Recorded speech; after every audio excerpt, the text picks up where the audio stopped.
Did you know that 56% of people finish their holiday shopping before December?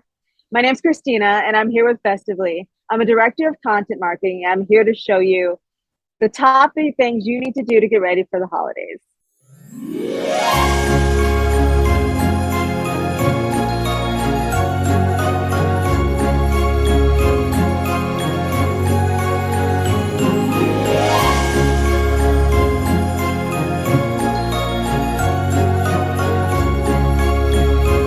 My name is Kristina Arsenian, and I have over 10 years of experience in marketing, and I ran a successful gourmet candy business for 5 years. My gourmet candy business focused on like gourmet lollipops in sophisticated flavors like blackberry cabernet, pear rosemary spritzer, and like lavender salted caramel. And the marketing for my brand was so successful that I actually ended up getting a book deal. So I'm also a published author as well.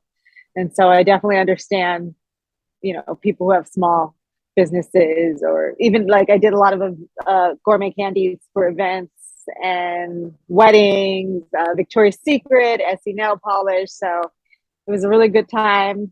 And I just wanted to try something different. So now I'm a director of content marketing at a tech company that's a Google Cloud partner. So just a cool shift, but it was the having the business was just really a big highlight of my life, and it was so much fun.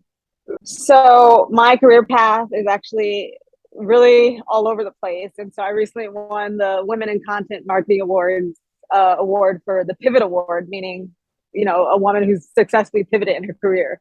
Because I actually started, I went to Howard and I studied broadcast journalism, and Iris got me my first job out of college, and I was at a PR and advertising agency. And then after that, I ended up going to law school. The economy was kind of tanking. I was just, I just wanted to try go back to school. And everyone's like, go to law school. So I went to law school. I went to Harvard Law School, actually. And it was a really great experience. I loved it, surprisingly. I know a lot of people say they hate it, but it was just some of the most fun I've had in my life. But I did not like the practice of law. So I kind of was just, after I graduated, sitting around like, oh my gosh, what do I do? Like, I have a Harvard Law degree, and I'm kind of just don't know what to do. I just as a hobby, I started making gourmet candy, and someone said, oh, you should try to sell it. And I said, oh, okay, that's not a bad idea. So I started selling my products on Etsy, and it really took off. Again, I said, did gourmet lollipops, and then I developed the world's first like build your own lollipop application. It was like a virtual application on a website where people could design their own lollipops. They'd select their own colors, their flavors, toppings, labels, and I would make them and ship them out. So it just really blew up, and I got a lot of recognition from big brands. Got a cookbook deal, and yeah, so that is just part of my story. And then I did that for 5 years. After I did that, I said, hey, I kind of got burnt out because I was doing everything handmade. That was a lot for me. And I was like, I reached a point where I was like, do I scale or do I pursue something else? And I realized my favorite part of having my own business was the marketing aspect of it. So I said, let me go back into marketing only. And then I heard about this tech company in LA that I'm currently working for. And I started from the bottom again as a marketing coordinator. And within like 3 years, I became the content marketing director. Obviously, content is king, and I mean that is what I live and breathe is content. Being very organized with your content is important, and one of the things that I know that kind of stops a lot of people from starting is like getting the perfect, and it's just that you have to start somewhere and just put yourself out there. And I feel like I see that a lot with small business owners. They want everything to be perfect, but there's no body who's created content that doesn't go back and say, oh, I could have done this better. It's just like, it's a learning process. So I just say, get out there and do it. And I know it's intimidating because, you go look at a competitor and the Instagram is flawless, but they started somewhere too. So I say that's one big thing I see, especially with women. who kind of have this imposter syndrome. So just get out there and start. So that's one general piece of advice I would give. I think packaging, I cannot stress that enough. Packaging is like, if you have a tangible product, is so important. I mean, the market is saturated with all kinds of really cool companies, and everyone's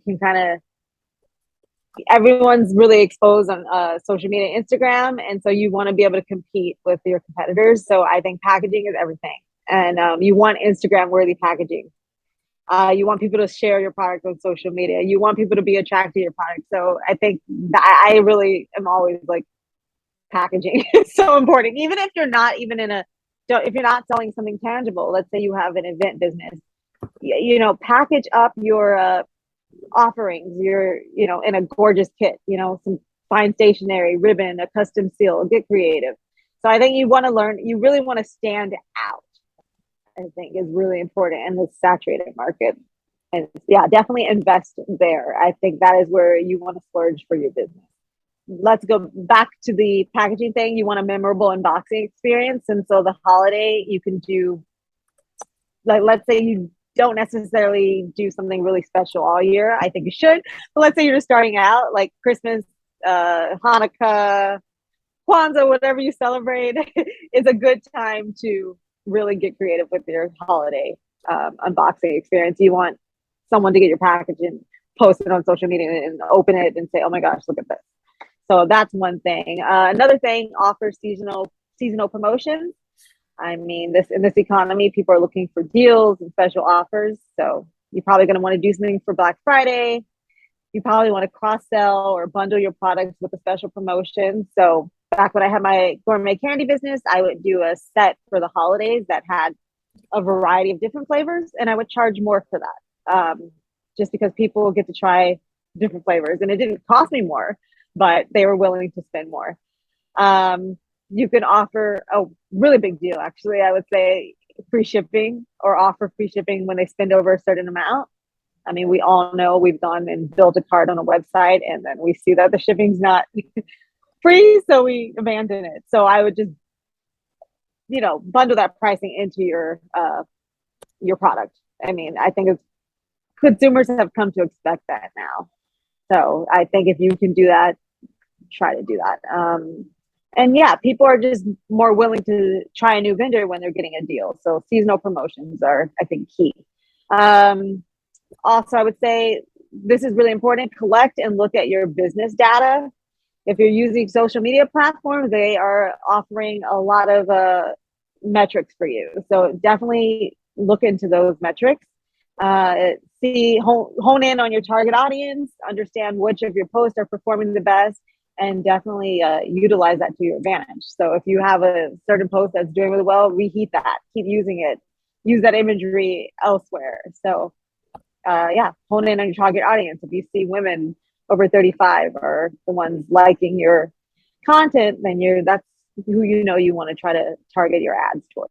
You definitely want to keep reusing successful, high-performing content. I mean, because you have to think about it. Like, just because you're going to be, you're trying to get new audience to your site or to your social media all the time. So you can't assume they've seen what you posted, 3 weeks ago.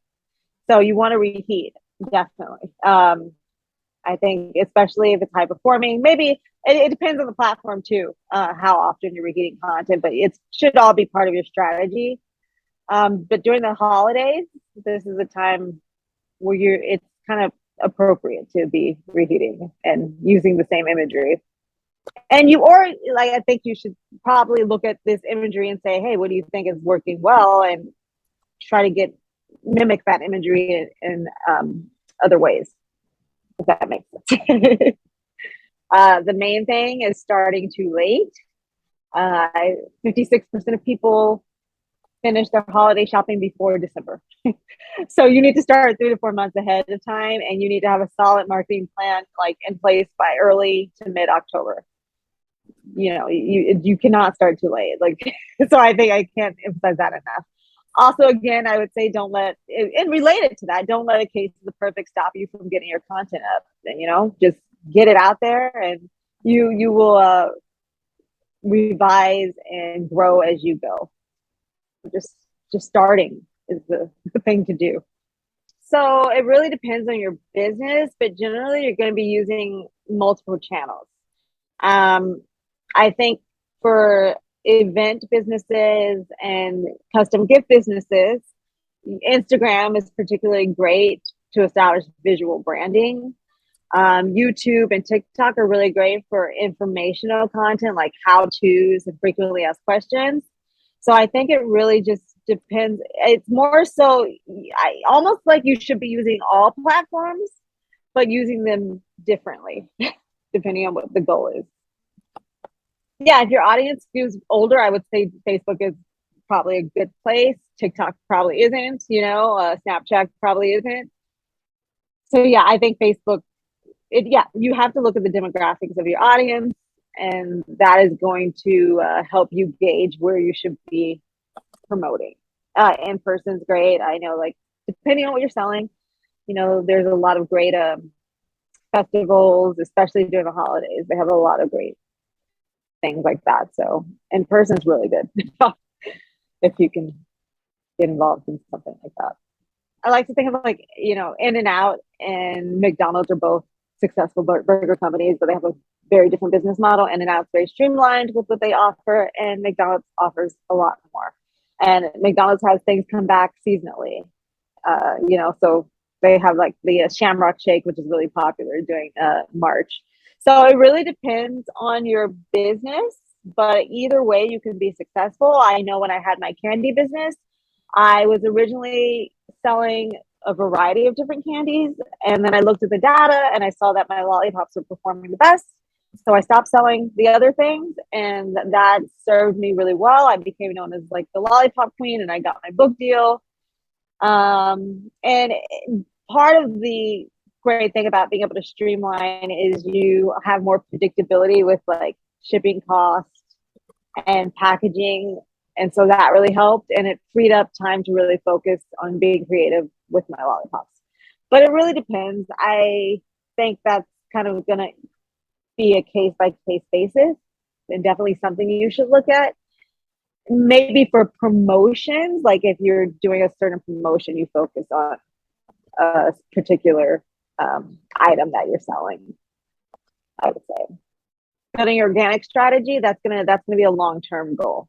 That takes a lot longer. So you definitely want to do both. You want to build an organic strategy. What that means, like with SEO, you want to optimize keywords, hashtags, have a blog, and that just is just building up your brand over time. Paid ads are definitely, I think, important, especially on platforms like social media platforms like Instagram. I know I have bought so many things that I saw on like Instagram just because of an ad. So I highly recommend it, but like make sure your ad's good, and that get other people that are in the industry to take a look at your ads and before you put them out there. And if something's not performing well, don't just take it down and start over. Definitely look at your data. I can't like emphasize enough how much data is key to your ad strategy. So yeah, I think both are really important, but you definitely want to take out paid ads, especially around Christmas time. And really, if you're actually offering some like a promotion. And this is also where it goes back into like reheating that content. And you like, let's say you see that one of your posts is doing really well, use that imagery as the post for your ad. I think that's really key. And then also A/B testing is great. Put out 2 ads with 2 different images, see which one's performing well, and go with the one that's performing well. So definitely, I would say like data is really important. And it's they democratize data, so it's not so hard to get your hands on it. All you have to do is sign up for a business account on Instagram or LinkedIn or wherever you're promoting. So it's not like, I know it sounds kind of scary, but it's right there. I do have my cookbook. Yeah. It is called Liquor Lollipops. And it's a cookbook for how to make lollipops with liquor. So it's pretty cool. You can check it out on Amazon. Barnes and Noble, probably anywhere books are sold. And yeah, my name back then was Kristina Mori.